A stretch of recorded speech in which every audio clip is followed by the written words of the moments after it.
What could someone do? I first met Cairo during my initial week working at the downtown animal shelter. He was tall, covered in tattoos, always scowling, and barely spoke a word to anyone.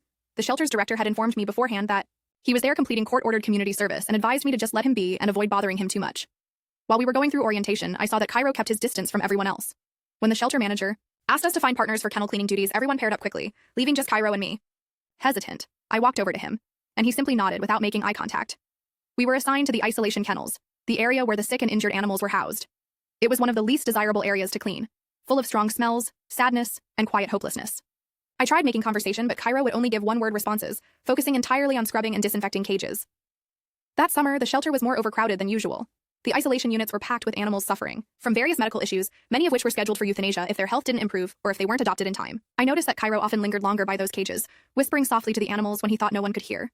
Then, one Wednesday morning, I arrived to see Cairo already there, which was strange because he usually came right on time, never early. He was sitting outside the kennel of a pit bull that had arrived just the day before, skin and bones, clearly abused. The poor dog had been used as bait in a recently busted fighting ring, covered in injuries, terrified of people, and, according to the vet, unlikely to survive or ever trust humans again. She was a candidate for euthanasia. When I got close, Cairo glanced at me and said, "They're putting her down tomorrow." It was the longest sentence he'd said to me since we met.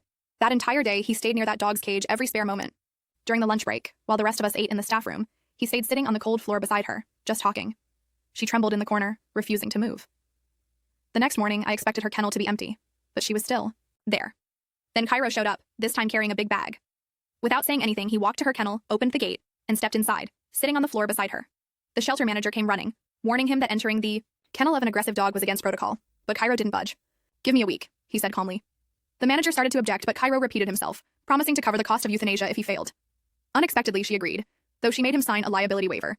That following week, Cairo dedicated himself to that dog. He brought in better food, toys, and even stayed late, sometimes sleeping on the kennel floor, long after his required service hours were over. By the third day, the pit bull had inched toward the center of the kennel. By the fifth day, she cautiously took food directly from Cairo's hand. Rumors began to circulate among the shelter staff about the transformation happening in isolation. On the seventh day, I arrived to see Cairo sitting quietly with her head resting on his lap. She was still afraid of everyone else, but with him, she seemed peaceful, almost safe. The shelter manager approached him with paperwork and asked what he planned to do now that the week was over. Cairo said simply that he was adopting her. She reminded him of the shelter's strict adoption rules, especially concerning people with criminal records and dogs with behavioral red flags. Cairo gently told her to check his file. It was just a graffiti charge. Later that afternoon, Cairo sat in the office for over an hour. I couldn't hear what was said, but when he came out, he was filling out adoption forms. As he left the building with the pit bull, I finally asked him what made this dog worth all the effort. Kneeling down to adjust her new harness, he said quietly, 4 years ago, I was in a bad place too. Someone gave me a second chance when no one else would." The next month, Cairo officially started volunteering at the shelter.